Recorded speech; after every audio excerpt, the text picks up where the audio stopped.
This conference will now be recorded. Hi, Francis. Can you hear me? Yes. Hi, Francis. I was reflecting on our conversation from last week, and there's something still bothering me. So, to refresh your memory, I had an objection to the statement. It's a logical mistake to put the dream state and the waking state on the same level of reality. And also to the statement, the waking dream is a relative reality of the night dream. So last time I feel we went in the wrong direction, and this time I want to try to be clearer. This is fundamental for me because it relates to the use of the word reality. So it may be a fine print kind of issue, but I'm really interested to see if there's an opportunity here for deepening my understanding or if it's just a semantics issue. So even if it seems like an insignificant point, I'd really regret not taking the opportunity to try to gain as much clarity as possible. So I thought about how to better explain myself, and I think it'd be easier if I could explain my interpretation of experience through different levels of reality that seem to be in contradiction to what you're saying. It may take me some time, but it's a tricky thing to talk about, so I want to make sure I convey all the relevant information. And I'm very open to having misunderstood something, so I really just use this as a way to check my understanding. So may I try to explain? Please, please, please. So I like the definition you use of reality, which is reality is that which is the cause of itself. So starting from here, I could say I exist as reality. Out of this reality manifests the gross realm, call it space. Let me stop you here.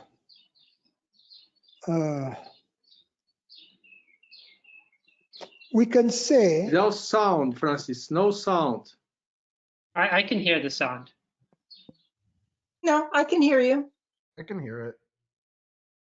Okay, then people have come in later, and I guess that's a problem. So I have muted everybody. Michael, unmute yourself. And okay, so, I'm unmuted. Yeah,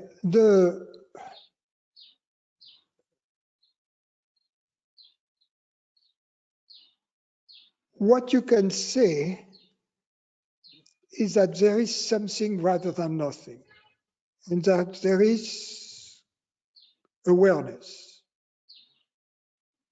And you can say also that this awareness is you, because we say, I am aware, I perceive, I think, etc. So, but can you say, so there is something rather than nothing, so at some point, since nothing can come out of nothing, there must be something which is cause of itself. Or there must be something that always exists. And that would be what I call reality.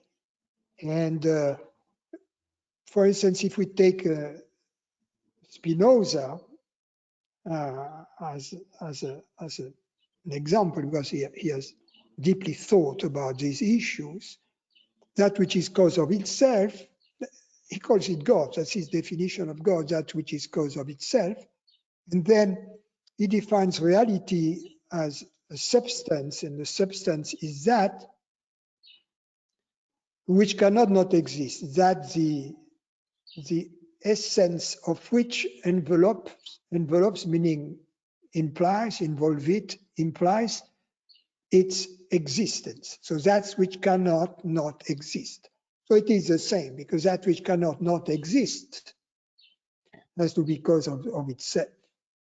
So that would be reality. Now, the next connection to be made is between awareness and reality.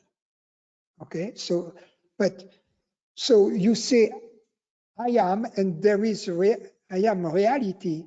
That's it's true, but it's a deep conclusion to reach. So go ahead, because you say that's obvious. There is reality, and I am, and therefore I am reality.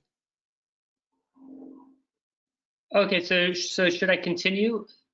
Because I would agree. I agree with what you just said. So should I continue? Okay, yeah, but I kind of disagreed with the logic of you were implying. So start again. But what could you? I don't understand what the disagreement was, because I said that what I was trying to get at was that there is a gross realm and a subtle realm in the sense that we can distinguish a gross realm from the subtle realm. I agree, both of them come out of the background and are in essence none other than the background. Nevertheless, there is some way to draw a distinction between gross and subtle. And Yes. so, okay. So it could be said that I experience a so-called gross world through the senses and a subtle realm through the mind. And these are two different qualities of my experience in the way I see it.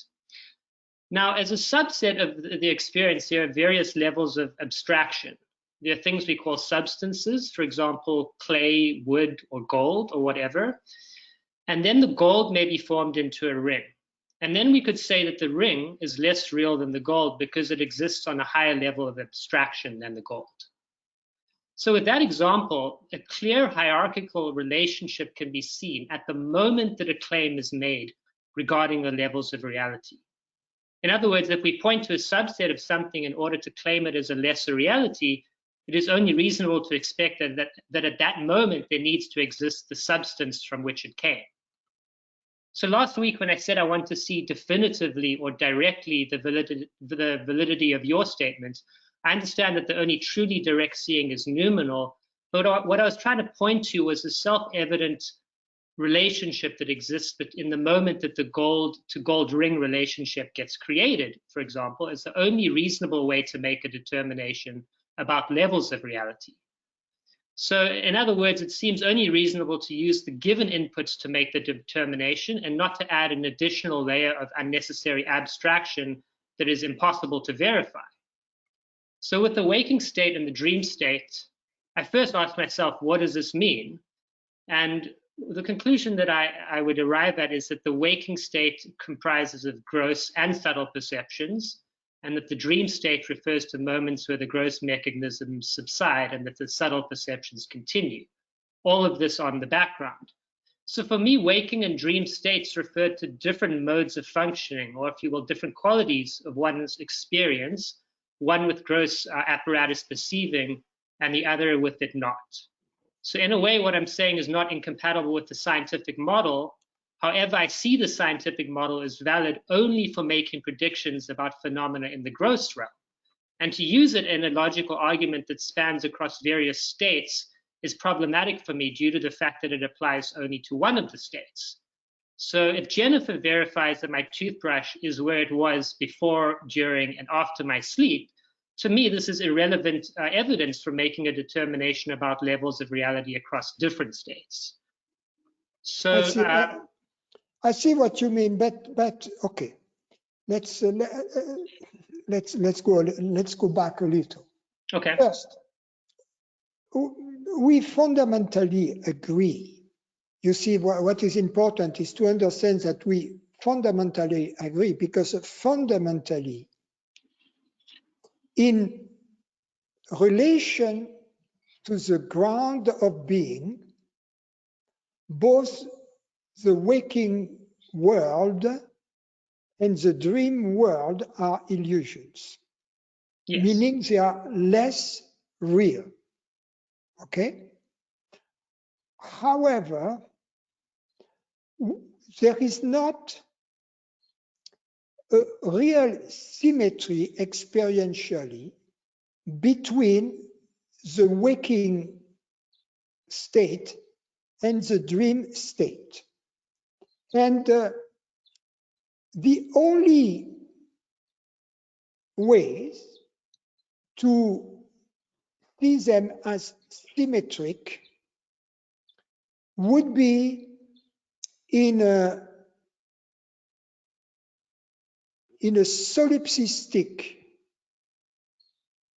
If we buy the solipsist argument, then if we buy the solipsist argument that denies the consciousness of others and denies the validity of intersubjective agreement, then in this case, yes.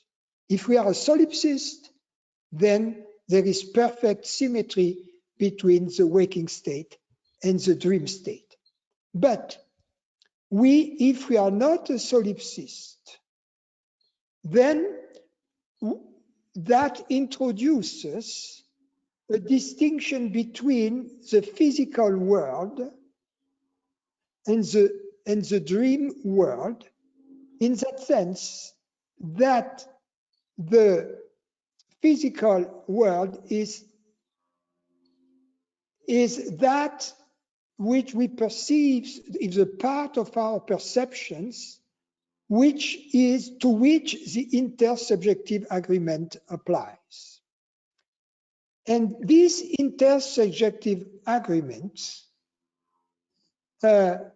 gives an answer to your objection, according to which the more real level of existence, the gold, and the less real level of existence, the ring, in the case of these two states, are not co-substantial, concomitant. They are not concomitant from the vantage point of the solipsist. However, if you are not a solipsist, they are concomitant because of the peer verification, if you will, which is the result of the intersubjective agreement. In other words, the fact that while you are dreaming, for your peers who are awake, the physical world has continuous existence. So it hinges upon whether you buy the intersubjective agreement or not. If you don't buy it, if you don't buy the intersubjective agreement, if you don't trust your peer verification. I do, but my interpretation is that the intersubjective agreement can be explained via the fact that everything is coming out of this one single reality. So it can easily be created consistently so that there's an intersubject. I don't see a necessity for a model that would be existing in only one of those states as a way to try to explain the intersubjective agreement. Michael, when you use this argument, you went back to a point where you and I agree, which is that ultimately, fundamentally, both the dream state and the waking state are illusions.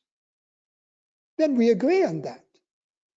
But on the other hand, if we don't take the solipsist view, then the moment we don't take the solipsist view, then it is valid to define this order of reality that the dream state is less real than the waking state, because the dream state, because the waking state has continued existence before and after the dream state, whereas the dream world doesn't have such a continued existence. But when I hear that statement, it seems that you are building that logical argument from the point of view of the gross realm. So if I take my stand in the absolute... But we agree. If you take your stand at the absolute, we agree.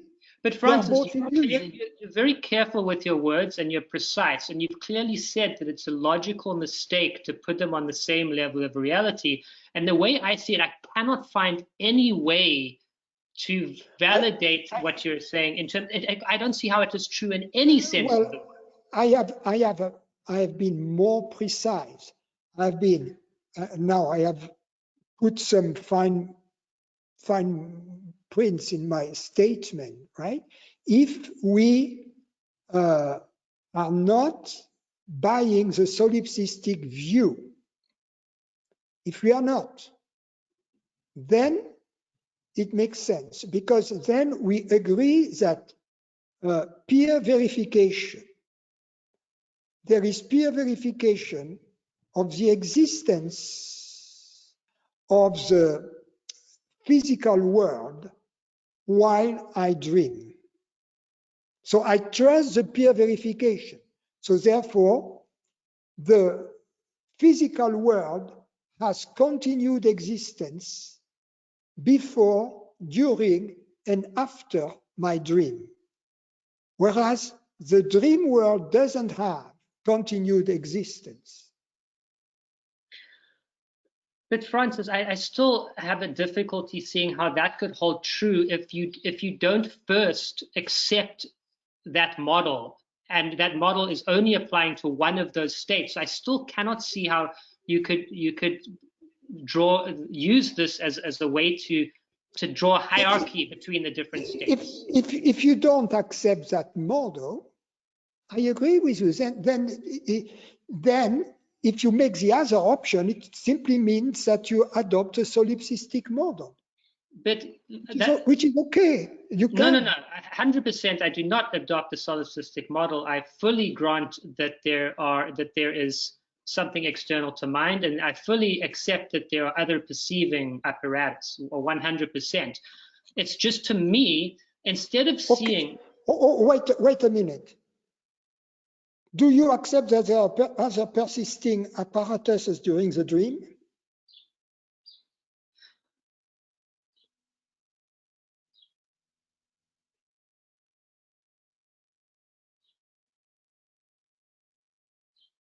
From the point of view of the gross realm, I can see that there would be. In other words, do you really believe that in your dream, when you speak to someone, there is someone who is hearing you? No. Do you believe that in the waking state, when you speak to someone, there is someone who is hearing you? Yes. So there is a difference. Just that's the only point I was making. You see, that's a huge difference. Yeah, and this huge difference has the rational consequences that I was mentioning. But I don't see how my argument would be illogical. You see the dissymmetry yourself. You have acknowledged the dissymmetry here. That the dream state and the waking state are not symmetric. So on one hand, you claim that they are. On the other hand, you claim you are acknowledged that they are not symmetric. I was just when I was mentioning this order of realities, it was a way to notice this asymmetry. That's all. They are asymmetric. So I think really it's just in this particular example, you're using reality in a different way to me, in the sense that when I use the word reality in this sense and drawing different levels of reality, I expect at the moment I make that claim to take my stand from the absolute and the chain to point all the way back there.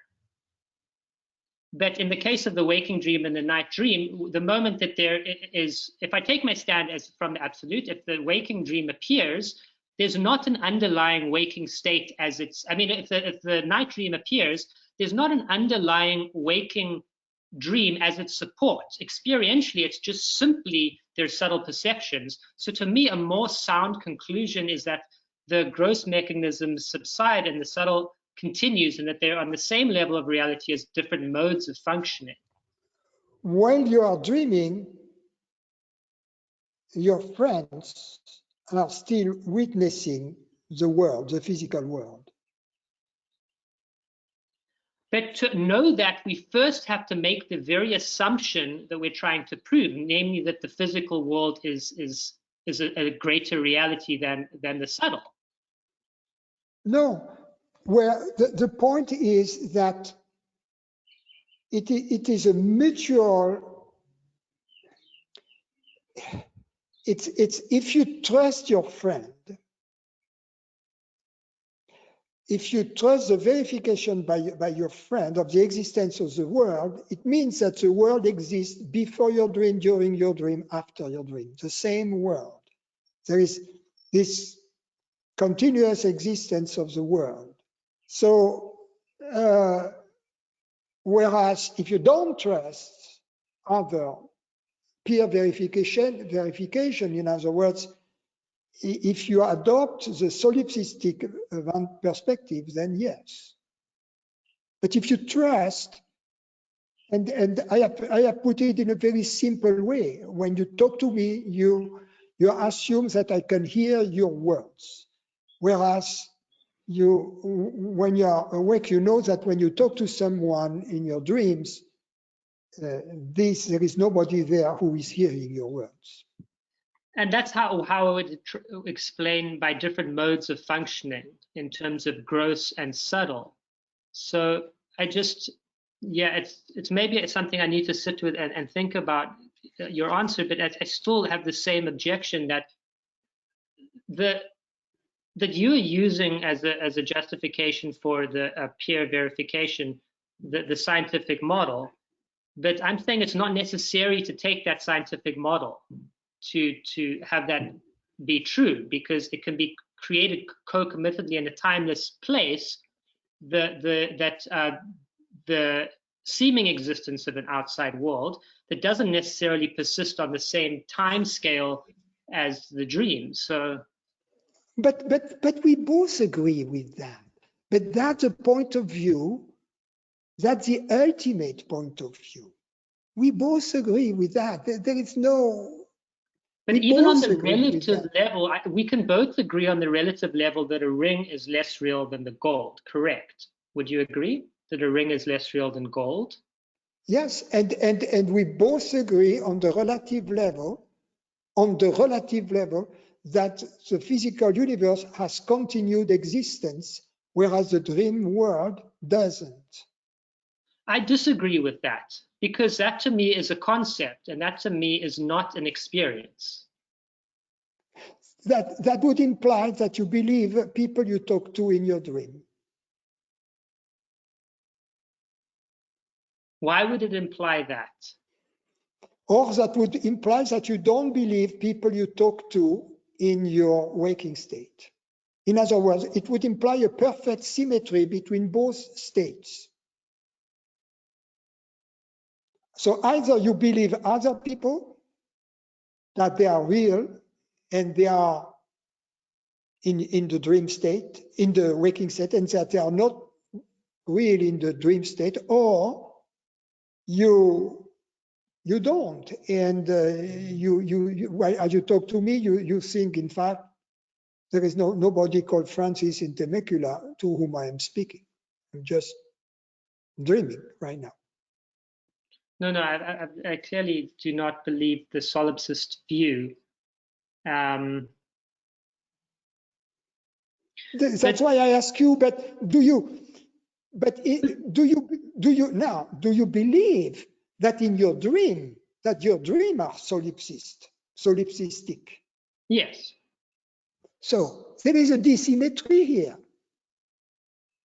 between the two states. But to me, the dream is just when the growth mechanisms subside, because the dream is continuing even in what we call a so-called waking state. It's just obscured by gross perceptions, because the dream state is nothing other than subtle perceptions, right? And subtle perceptions exist in the gross, in the waking state, along with gross perceptions, and also in the dream state. So to me, the only logical conclusion is that they can't be on different levels of reality, but they're on the same level, and that during the night dream, the gross mechanisms subside and the subtle mechanisms continue on the same level of reality. I wouldn't disagree with that. I was referring to the world in the dream, to the world that appears in the dream versus the world that appears in the waking state. Yeah, that's not what I was really referring to. I'm not necessarily referring to the world. I'm really having an issue seeing how you would reach a conclusion that there's a hierarchical relationship. Okay, I was referring to that which appears in the dream. as being an illusion. What I call the dream is what appears to the dream. If I say a movie is an illusion, what is an illusion is not the fact that there is a movie. What is an illusion is the cops and the bad guys fighting in the movie. That's an illusion. The fact that there is a movie is not an illusion. So, agreed. So what I talk about an illusion, I talk about the content of the dream being an illusion. Sure. And when I talk the physical world, I talk about what we perceive, right? Through our senses. Yes. So, and then what I say is that simply that there is a hierarchy of reality between both for the fact that the physical world has continuity as verified by peer verification, whereas the dream world doesn't have such a continuity. But Francis, would you not agree? So what you were saying is something different. You were saying that, yes, even during the day, we have subtle perceptions. And that at some point, the gross perceptions, the perceptions through the senses, and also to a certain extent, the bodily sensations kind of vanish, and only the thought-like imagination keep going on, and that's the stuff our night dreams are made. And I agree with that. But what I was referring to is a comparison between the people you meet in the dream and the people and the mountains you meet in the dream, and the people and the mountains you meet in the waking state. That's why it's about the content. The reality, the hierarchy of realities refer to the content. Agreed, but I don't see a hierarchy there. I just have a very difficult time seeing the hierarchy there, because I can see it in the gold ring. It's artificial, because as I have told you, and as we have agreed upon, ultimately, there is no such hierarchy, because an illusion within an illusion and a simple illusion, they are both illusions. So they are both illusion. We agree on that. But we can introduce a form of hierarchy based if we see these two states as asymmetrical. In other words, if we trust a peer verification in one of the state, if we distrust peer verification in the other state. But in order to trust the peer verification, wouldn't it make sense that that peer verification should be present across the different states for which we're trying to make that determination? If we try to introduce an absolute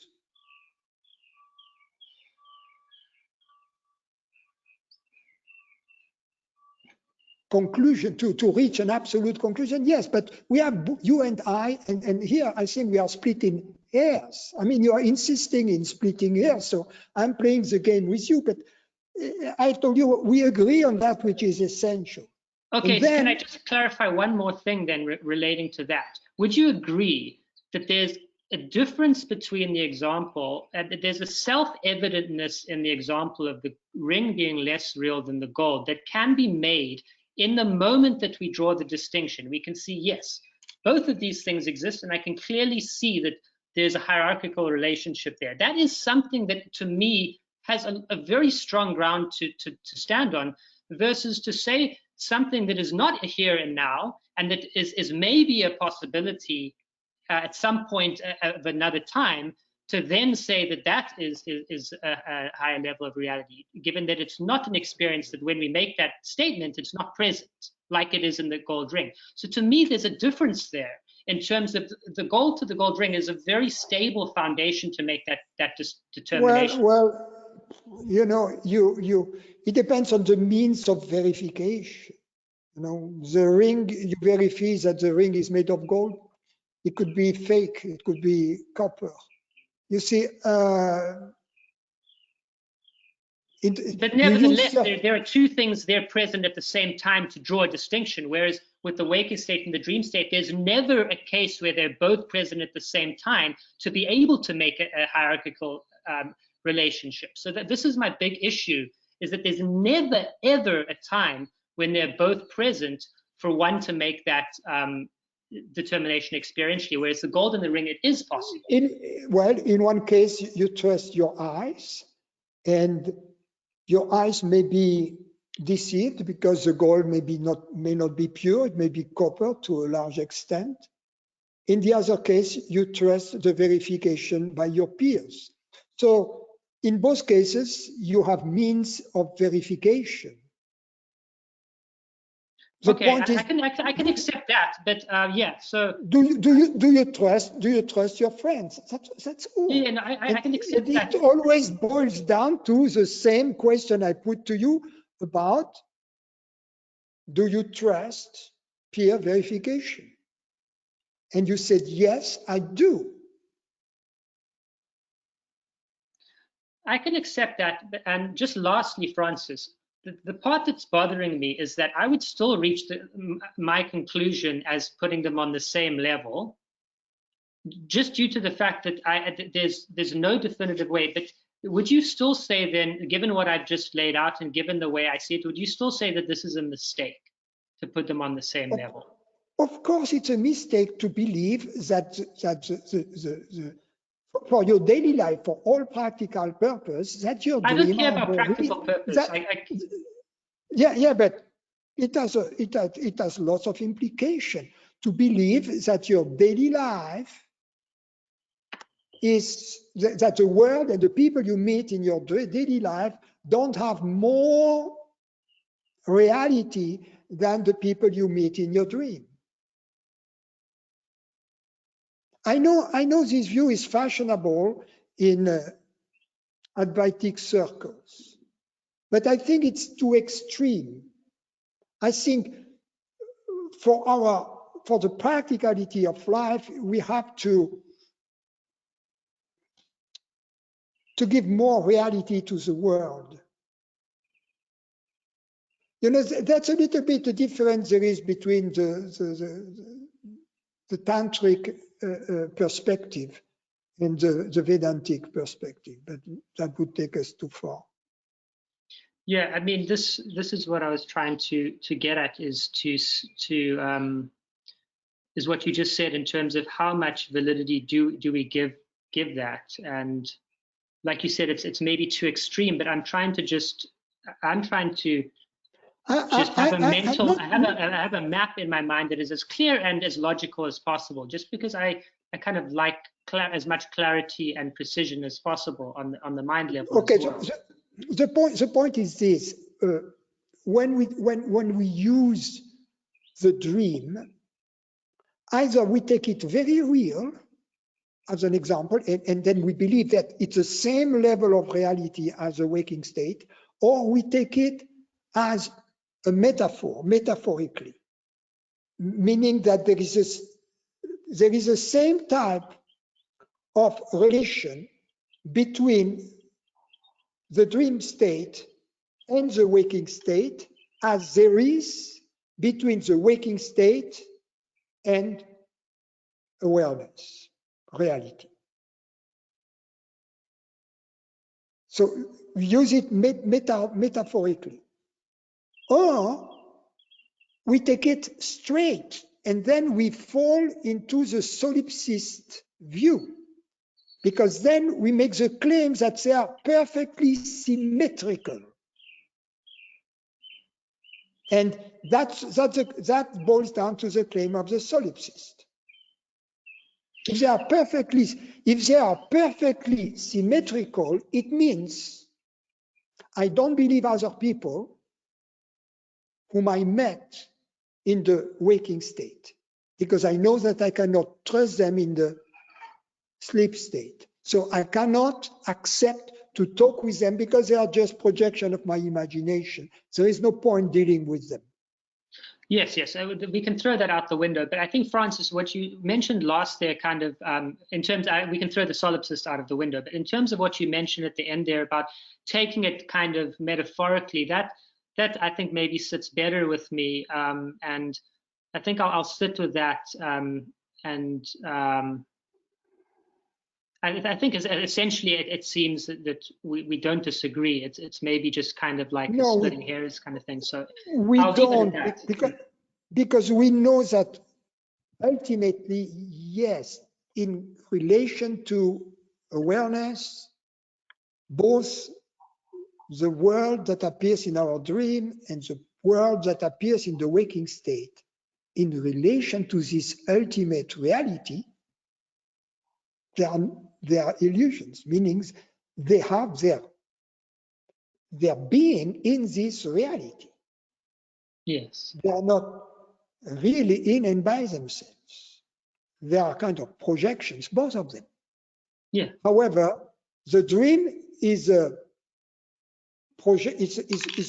projection by a projection. So it's a projection to the power 2. It's a projection by a projection.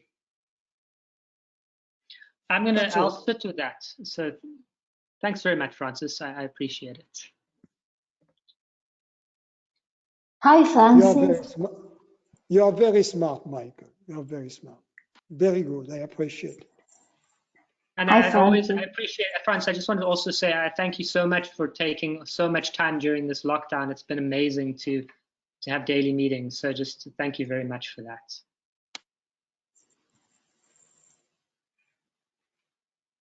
Yes, thank you very much. Can you hear me? Yes, Luciano, hi. Okay, hi. I have a curiosity and a question. First, maybe the question. It's an experience that is happening, has been happening recently. And I think it is connected to, since I understood what it really means that nothing comes out of nothing. And after I remain most of the time always in this experience that my real body is everything, is everywhere. What has happened to me, and I'm noticing the difference that before I was seeing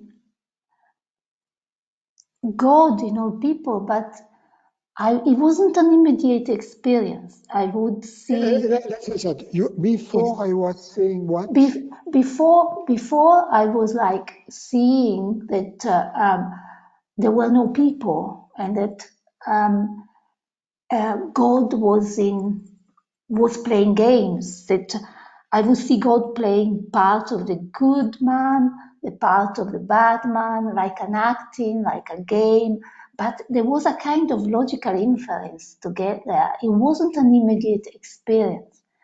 But since this has happened to me, since I understood really that nothing comes out of nothing, so much has changed. And I realized that now there are no opposition. I don't see any opposition. So I often see immediately when I interact with people, when I see people, I see just the greatest intelligence, the creativity, the beauty. And I also always experience a lot of gratitude. I'm grateful to be allowed, while I am interacting, to be allowed in this play. But you see, it's not simply that I know that there is no one that is stupid, no one that is evil, no one that is good. It's not just simple this.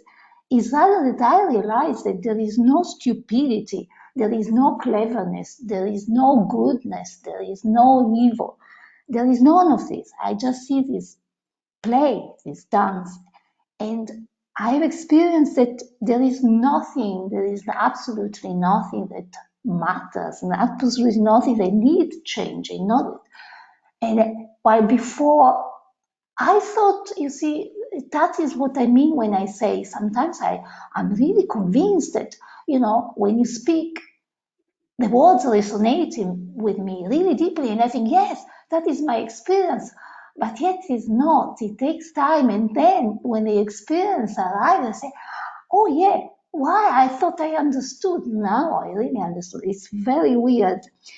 Anyway, there is something. There are times in my social interaction, even though now, of course, they are mainly online, but still, there are times when there is tension that is back. There is some tension, and it's not a sense of lack per se, worries, no, but there is tension, and I've noticed that it happens. It happens particularly when I interact with old friends or with people who have expectations about me, and they know me for a long time, and from when, and I feel like, okay, I have to pretend to be a person, but it doesn't work like this, because I think this tension arises when I I I need to remember. I need to remember Luciana, the past, because it is hard for me to think of the past just as a story, and at the same time to know that I'm timeless. Because when I have this beautiful experience with interacting with people, where I don't see people, where I truly don't see that there are any people, there is no separation, there are no people, then I know at the same time that I'm timeless. I'm not in time. So I think it's connected to this. And I know that when you speak about your past, even when you speak at length, you never forget you are timeless. It's obvious. I know that. And you never forget, like you are God speaking with God. It's just natural.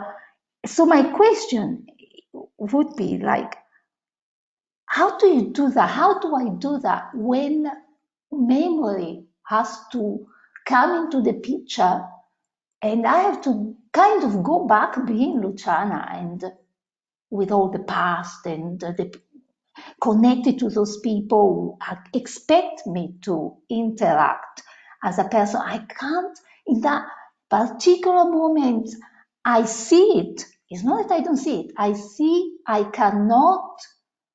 I see I'm kind of a person again, even if I don't believe I'm a person, and this creates tension. There is a tension that I feel, my body feels contraction. It's not very bad, but I feel like I don't want to talk anymore. I want to, so clearly I'm identifying, because otherwise I would just be as relaxed as every other interaction moment. You are like, what you're describing to me is like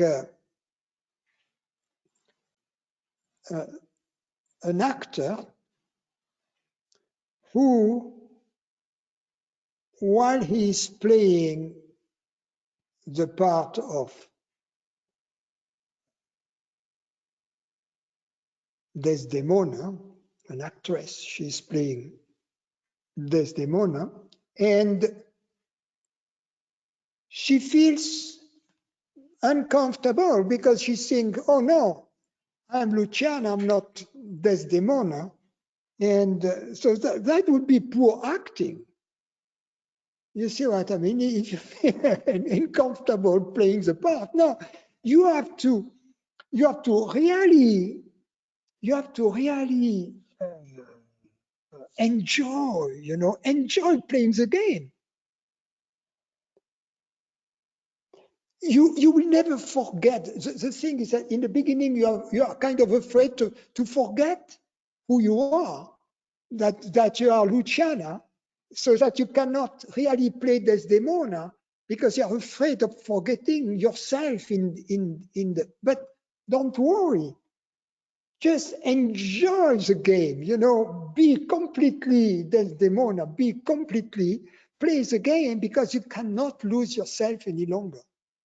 So this trust will come to you, and you will discover that the connection with your reality, the connections with Luciana as you are playing Desdemona is in the joy you are experiencing. Oh, the connection.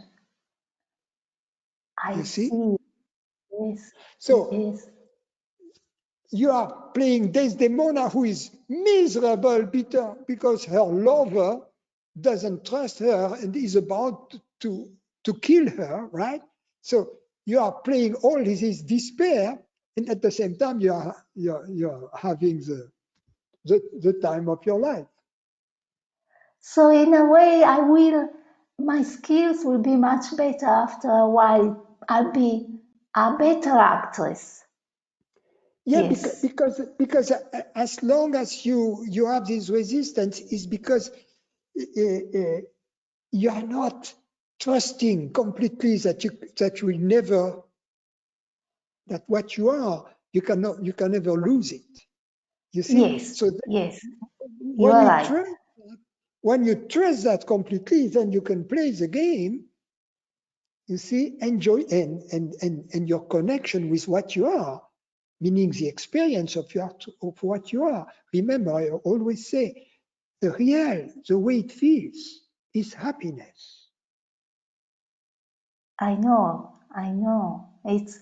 And in fact, you see, when it's maybe also there is another difference when I'm asked or when I speak about when I get a chance to speak or write about the truth. I can't say I feel like you say I feel like a fish in water. I just feel so much joy, and it's boundless, and I feel, and there is I just feel so happy then, and joy. I feel joy. I still feel a lot of joy, and this super relaxed body and a kind of bliss, but it's not like before. It's not. It's a constant bliss. It's not like bodily sensations. It's just like this joy. And then, so maybe I see the difference when instead it's just an acting, and it's okay when I feel at ease because again I don't have to act. I can just act, but in a way from with people that I can see they are not people. It's almost as if when I feel tense, I cannot see that those people are not people. I cannot see it immediately, so the experience is not immediate. I need a logical inference, and then I go back. So yeah, I think it's but it's like you said. So I think also because I'm not having many yoga exercises at the moment, because there are a lot of interactions. It's mostly online, so maybe it will help when I Yeah, speak. because what happens with the yoga is that it is no longer intellectual. It's much more immediate. Yes, This space, being the space instead of being this body, to be the space instead of being a body in the space. You see, yes, that's basically the yoga is about that. To be the space rather than being a body in the space. So when you are the space, the way you interact with the bodies in the space is very different. yeah. But I didn't mean this. I meant real life And yoga and exercises. and, Yes, and it is immediate. It is immediate. So you don't have so then, and you know very well how to play the part of being a person. Why? yes, Because you have practiced that for many years. So we have a lot of experience. You see, it's not yes, a problem for us to play Desdemona, right? We are masters at it. Everybody is a master. So, but then you will discover that you will notice that you can have the same ease that you have with like-minded people. You discover this ease of hanging out with like-minded people, and then you will discover the same ease with people who are not like-minded, because they will still somehow, you will find this commonality behind the scenes, so to speak. You see, Yes. and it will find itself, and you will just crack a joke, or you will speak about their children, about your children, or about the weather. It doesn't matter. Yes. You will have this easy flow, and they don't realize it, but they also like it. Of course, you cannot pull too hard to the plant because they break. You are not going to make them understand their true nature like that. But somehow they will enjoy Yeah, but because you hanging see out now, with you. yes, because I notice now that now I don't see anything wrong. I don't want to change anything. At the beginning I wanted everyone to know the truth because it's so beautiful. Now I can really see that because there are no people, it's just perfect. Everything is always perfect. It's perfection just increased by the day. So I don't want to change anything. So Exactly. yeah, but now I understand. And also just a curiosity, just a small thing. You know, some time ago, I would have said, like, I began this kind of journey. I would have said through the path of love, you know, because of this love from the beginning.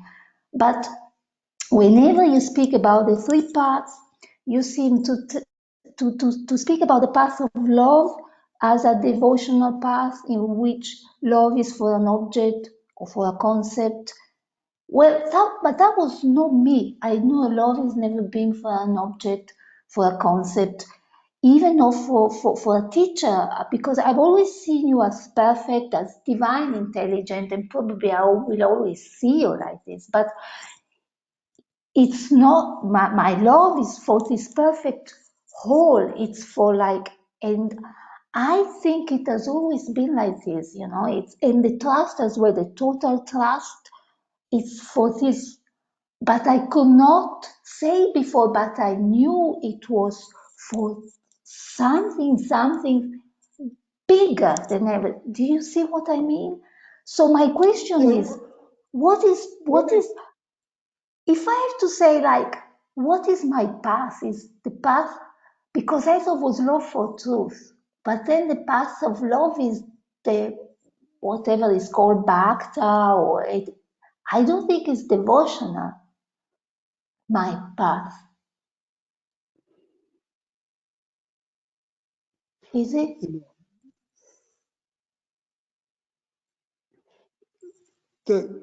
When I talk about the path of love, or the path of bhakti, Yeah. the difference between the bhakta and the jnanin, if you will, they are both lovers. The difference is the bhakta is in love with objects, with a deity, is in love with a form, a subtle form. And on the path of bhakta, this form becomes more and more transparent, if you will. So there is an unveiling of the truth on the path of the bhakta. Whereas the jnanin, there is also an unveiling of reality. The unveiling is different because the reality is unveiling through a thought process. It is the thoughts about the truth that become more and more transparent, if you will, and lead to the experience of their reference, the truth, consciousness, reality. So in both cases, there is an unveiling. The beauty of the path of jnana is that this unveiling, upon hearing the truth from the lips of the guru, as Atmananda used to say, is very quick.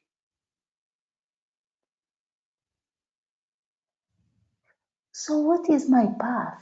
Because I always, for me, Your yes. path is where your interest takes you. You don't need to put a name on it. Yeah, that's true. Because I feel it's both, you see, from the beginning. The question started immediately. Of course, but why do you want to put a name on your You path? are right, you are right. It was just a curiosity. That's great. Thank you so much, Francis. And again, thank you for all these beautiful satsangs and meditations. Thank you. Thank you. Hey, Francis. Oh, sorry. You want to go, Thomas? Oh, George. Hello. You go ahead.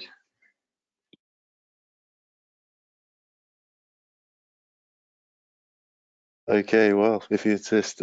So, Francis, I had a question about the meaning of the word wisdom, and this came from, I read a little passage in Ecclesiastes where it says, "For in much wisdom is much vexation, and he who increases his knowledge increases sorrow." And it's a whole passage about wisdom and the problems with wisdom and the vanity of it. And so I just wanted to ask you about how do we define wisdom, and where does discernment fit into that? And yeah, I suppose just untangle that, if possible. Yeah. Well, I'm going to give you the definition of my teacher. In Greek, wisdom is Sophia. Athena is the goddess of wisdom. Philosophy, philein means to love. So philosophy is the love of wisdom. That's the definition of philosophy. And my teacher used to define wisdom as the science of happiness. So of course that doesn't jive with the Ecclesiastes, I'm sorry, because they say just the opposite. You see, so they have their own idea about what wisdom means, but in my book, not in the Ecclesiastes, in my book and in John Klein's book, wisdom is a science of happiness. So there are 2 points that are 2 elements, 2 words that are important. One is science. It's not belief. It involves an experiential or experimental process, right? And the goal is happiness. You know, it's I often like also this definition of philosophy by, I think it's Jacques Maritain, who said that the goal of philosophy is to liberate oneself from fear through the use of reason. So there's a fearless state, if you will, pave the way to happiness. The ultimate goal being, yes, happiness, inner peace. The peace that passeth the mind, the peace that passes, that is beyond the categories of the mind.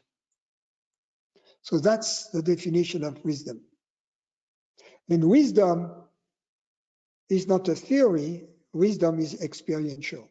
In other words, And that's in the common understanding of wisdom, that it tells us how to live happily, how to conquer inner peace. And you find that, in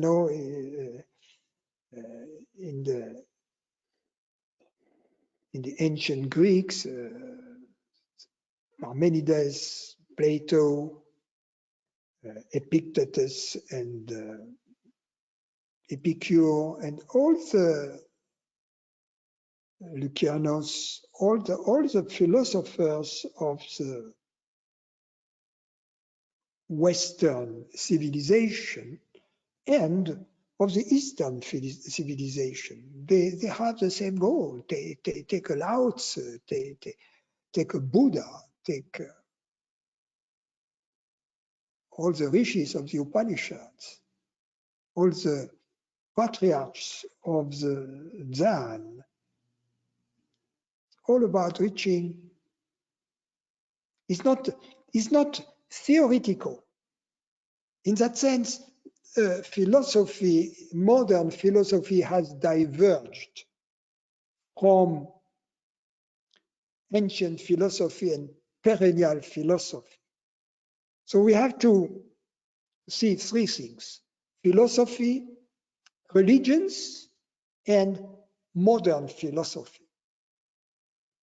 So both religions and modern philosophy have diverged from wisdom, perennial philosophy, the sages, all this business about enlightenment, self-realization. All of that is perennial philosophy. That you find that across time, across the world, the sages, wisdom. And then once a sage has passed away, the ones who were the disciples and have really understood, they live happily forever after. The ones who didn't really get it, they start a religion. Now, yeah. Now on the other side, the ones in academia who didn't understand the philosophers of old, who didn't understand them experientially. They just played with their concepts. And they keep playing.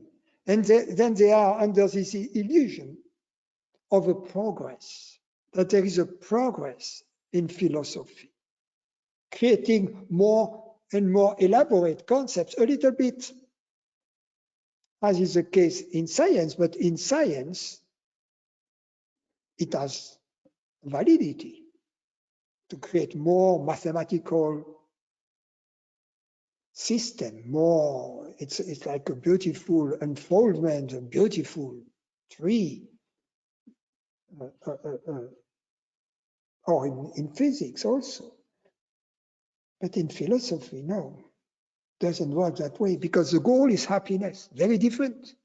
Now, no modern philosopher would dare say, I think, that the goal of philosophy is happiness, so there is.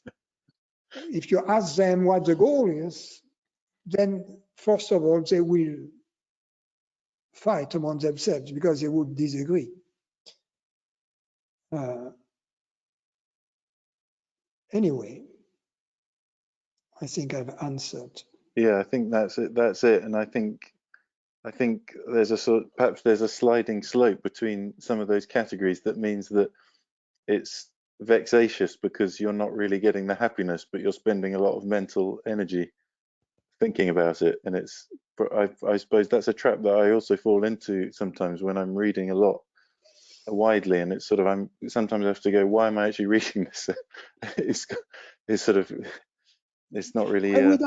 I would add something. There is something really extraordinary about both people who are in religions and philosophers. But let's take philosophers, because when I was in high school, I was introduced to philosophy. You know, I was translating from Latin and mostly then from ancient Greek.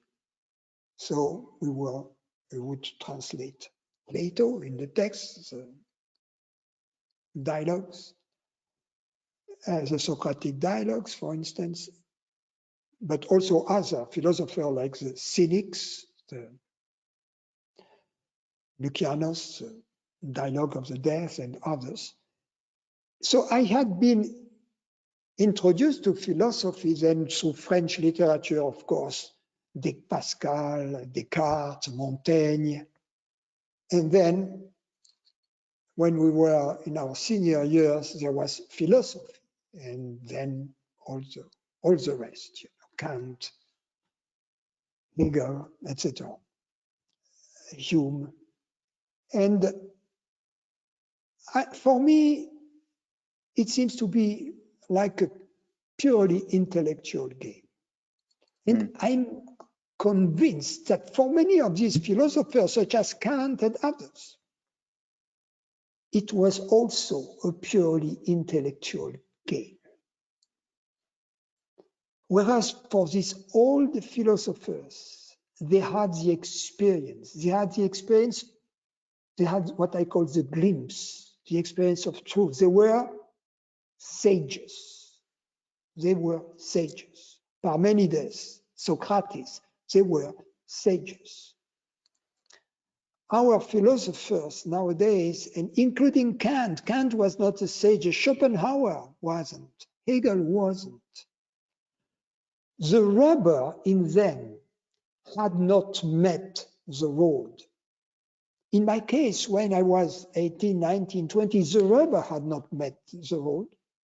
I could have continued. You know, I had all the prerequisites to become a philosopher in academia. But the game was so gratuitous to me and seemed to be so artificial and leading nowhere, that I chose science. But later on, when I became interested in the truth, all of a sudden, the experience, the rubber met the road. And as a result, I can see how artificial modern philosophy is, and even more so modernist philosophy, and postmodern even more crazy, more artificial. It's not that the rubber didn't meet the road. Is that the plane was staying airborne, you know, 30,000 feet above ground. So that's the current situation of modernist and postmodern philosophy. And there is something you cannot bring about. It's a mystery when the rubber meets the road. And for some people, and for me, a true philosopher is one who is on the path to wisdom. A true philosopher is a sage in becoming. The rest are just bullshitters. You know, the rest, they are just in bullshit philosophy. And they have not even realized that philosophy may work. You know, it would be like snake oil merchants that would have never realized that medicine could cure diseases. You see? Yeah. One small thing then, that's wonderful. on the wisdom, but what about discernment? Where does that fit into where is discernment happening, and how does that relate? It depends what we call discernment, because there are two kinds of discernment. There is one which, in fact, should be called discrimination, which is to be able to distinction between that which is real and that which is not real, that which is impermanent and that which is permanent, that which is true, that which is absolute and that which is relative, etc. That is called discrimination. And so discrimination is discrimination between two different levels of reality. Yeah. And then what I would call discernment is the ability to see distinctions, fine distinctions among objects that belong to the same level of reality. For instance, you could say that a trained musician with a trained ear will be able to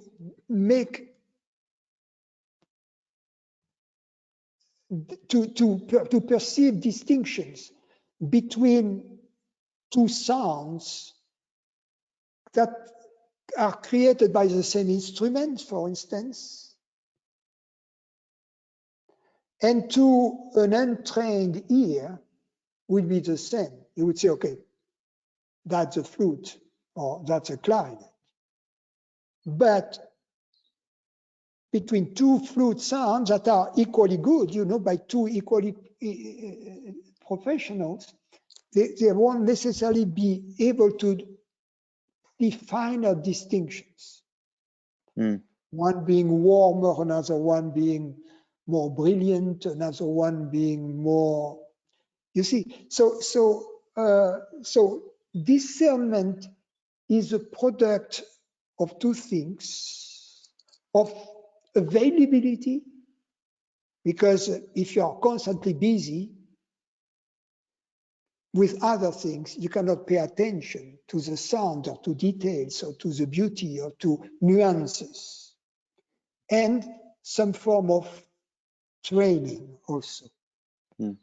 So I don't know what you mean by discernment. Yeah, So no, I actually meant discrimination, now that you clarify it. And discrimination, then, okay. and how that relates to wisdom, whether that is a form of wisdom, discrimination, true wisdom, I suppose. Yeah, yes. Discrimination is a process which is set in motion by a glimpse of pure consciousness or pure awareness, a glimpse of our true nature.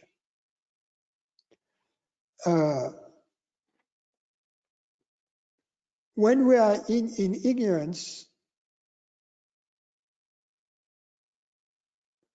we believe that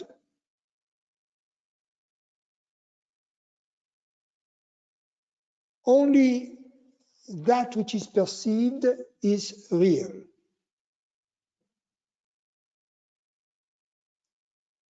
And we are not aware of the reality of awareness. In a glimpse, we often, due to something that the teacher tells us, but not necessarily so, there are also spontaneous awakenings. But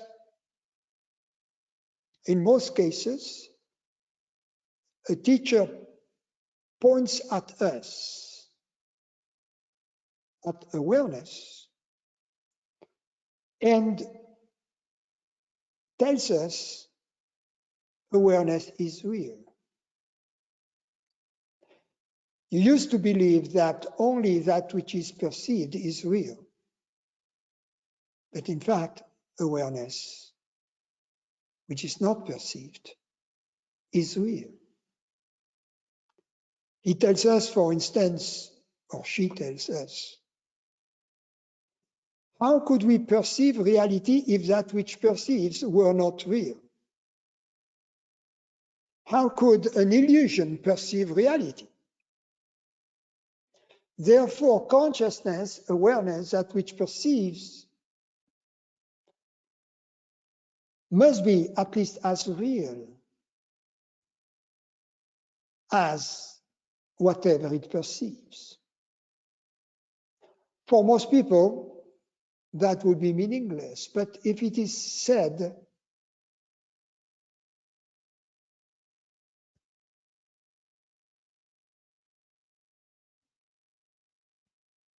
in a circumstance in which there is interest, there is openness, then the reality of this awareness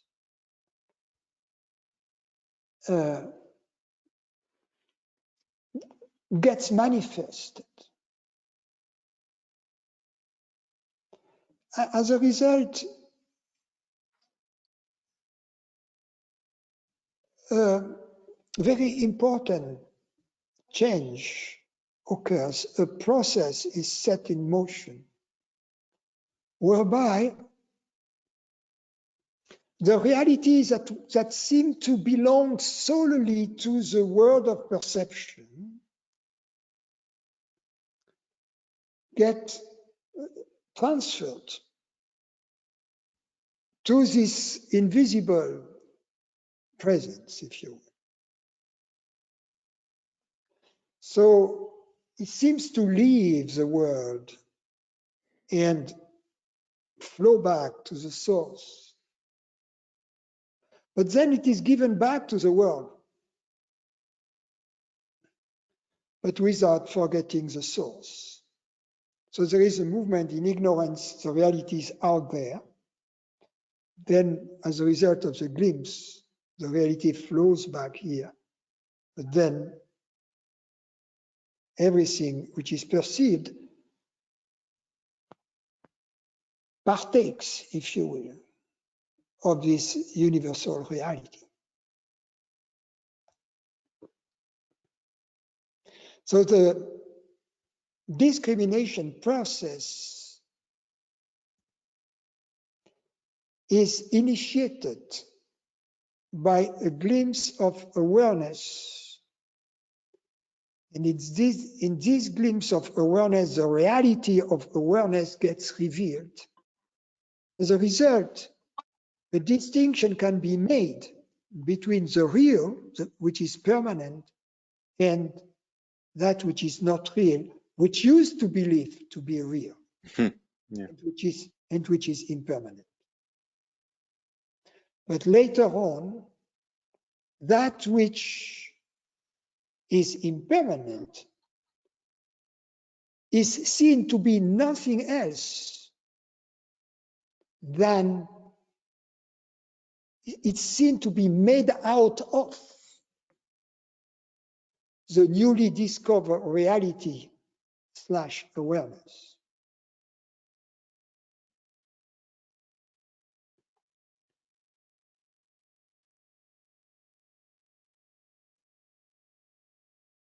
So the discrimination process takes place is a process whereby the withdrawal of reality from the world of objects to consciousness gets accomplished. Okay. So discrimination falls away at some point. Yeah, when we don't see any longer objects having an independent reality from consciousness. Mm.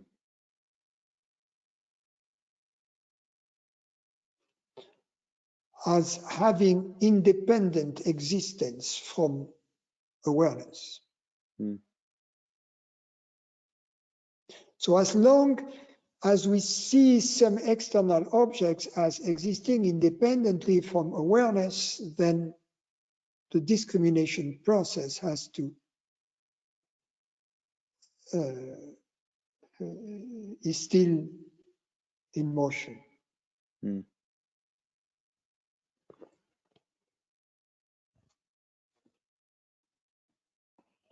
Thank you very much, Francis. Hey, Francis. Hey. So first of all, I really want to thank you for everything, for offering these satsangs every day. And I wanted to share that recently in my life, things have really moved, like in a direction where I feel more at home in almost all circumstances. And the desire to read books and even to attend satsangs is less now. But it's as if there's a growing confidence also after having had the opportunity to meet like-minded friends and to really feel that what I kind of felt in my heart to be true, confirmed by you and by our friends. And for the past few years, the way all of this has been unfolding for me and the way I've been drawn to this teaching, there was something really mysterious in the way it happened. And a few memories came back to me from my childhood and things that happened to me then. And some of them were quite mind-blowing. I don't know how else to put it, and I think for a long time that was also a bit of an obstacle for me to let go of these memories and not to put too much importance on them and to just recognize the simple truth that is present now and free of memory. But having said that, there has been an intense desire, and that intense desire is like, how can I put it? It's almost as if it's the same feeling that I would call love, this impersonal love that I feel more and more growing. And it's like, I feel that there's this growing desire somehow to express it and to share it again. And I've always wanted to be creative and share something that I felt is true and has value. But I think somehow in my adolescence, this became a bit burdened with other things, and I think I became demotivated. But recently, this desire to write, to maybe write about these experiences, but in a way that is creative and understandable and clear, came to me. And there are still some doubts about that because it comes from memory and personal experience.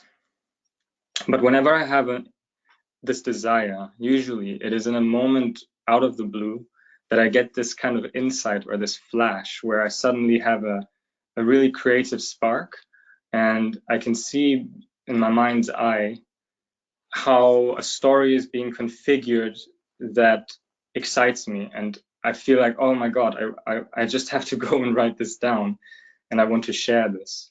But then afterwards, often there's a doubt or something that censors it or says, no, it's I don't know, maybe it's clear, and perhaps you could call this writer's block or a sort of inhibition. And I wonder if you have anything to say to that.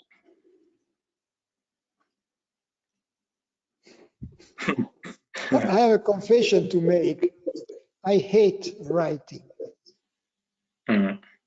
So, Actually, yeah. I have a book in the making, and I have someone helping me, a nice lady helping me with that. And thanks to a very generous donator who has made this work possible. And now I have said yes, and now I feel I have to do this. And it's not my writing is not my cup of tea. And what is very weird is that I've been trained, you know, to write very well in French at least. Studied all these languages, literature. I'm going to mute. Please unmute yourself, Thomas.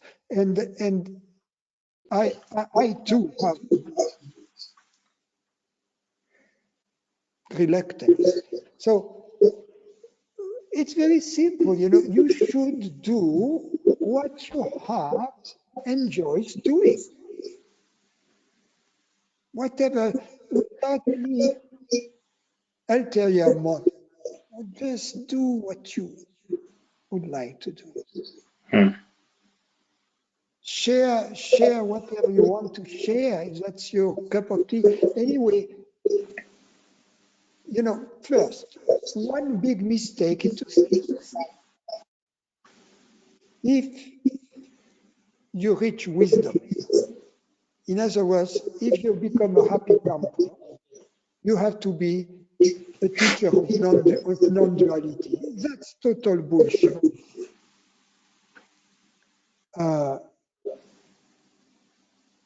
Can you lower your volume a little bit, Thomas? Because Sorry. Yes. you are not listening through earphones, and that's so that's the first mistake. The second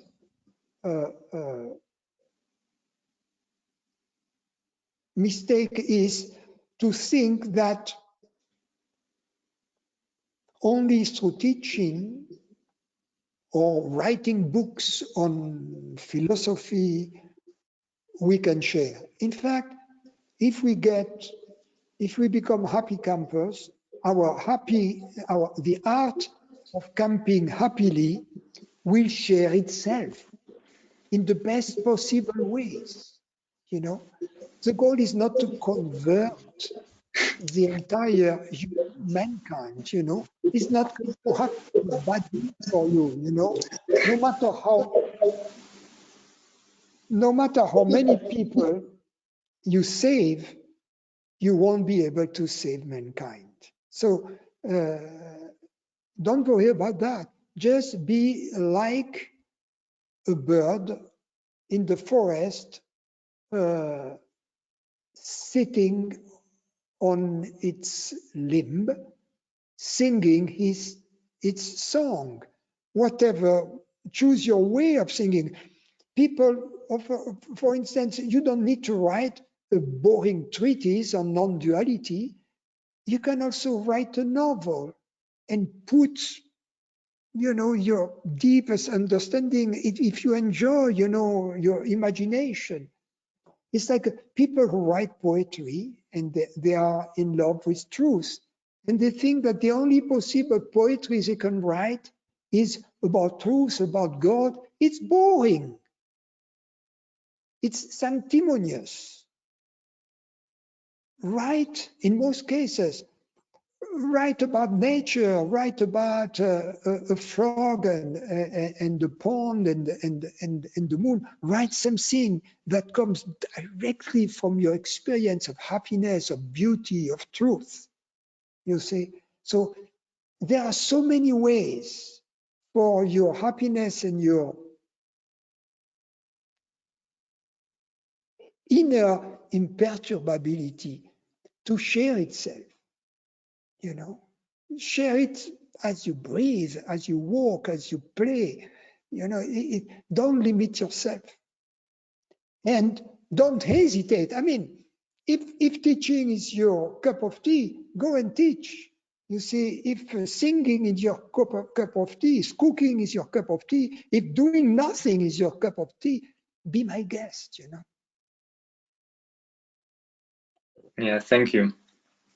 I also feel that this actually resonates a lot. And in a way, I wouldn't even do anything forced in the end, because, yeah, as you said, I couldn't be bothered. Yeah. Yeah. You can try. You know, there are people who write, you know, they buy a beautiful journal, you know, with a very nice cover, you know, leather, very, and the journal, they try to write a first sentence, and then the journal remains forever empty. Yeah, I've done that. Thank you. You know, I think if you're an artist, you know, that's very important. A really creative artist, the productions flows easily. If it is contrived, it's a kind of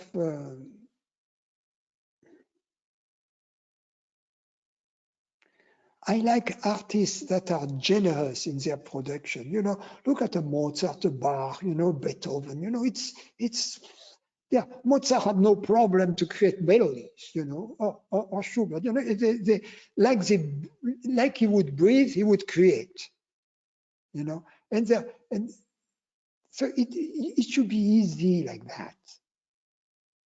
It shouldn't be forced. It should be easy.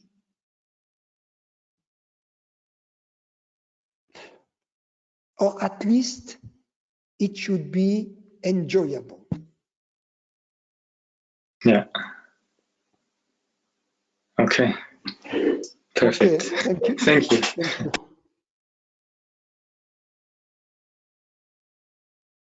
Thank you.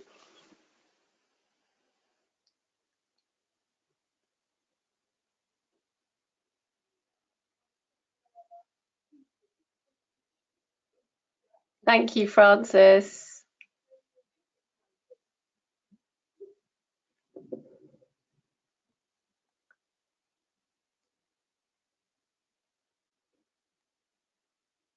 Francis, you didn't turn off recording.